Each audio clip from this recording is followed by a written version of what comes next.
कल्पेश भाई आए हैं बिल्कुल स्ट्राइक पे वन डाउन के रूप में।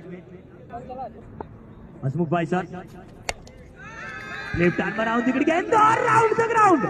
हसमुख भाई सर क्या करेंगे देखना चाहेंगे। बिल्कुल सीधा सीधा बल्ले से सीधा प्रहार और एक चेंज। बिल्कुल बिल्कुल दो बैक टू बैक सिक्स।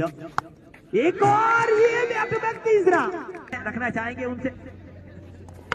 बिल्कुल बिल्कुल एक बार और बल्ला घुमा है, एक बार और शायद लेकर यहाँ से बिल्कुल ओवर द विकेट छोटे कदमों के साथ। बेहतरीन गेंद फुल टॉस और एक छक्का। अपने पैरों पे खिलाड़ी पाने का खुद ब खुद प्रयास ना करे तो बेहतर। या फुल टॉस और ये हैंडल पे लगी हुई गेंद, एक और मजेदार सिक्स। गेंदबाजी कर रहे हैं और इस बार शायद थोड़ा सा बैकफुट पे गए और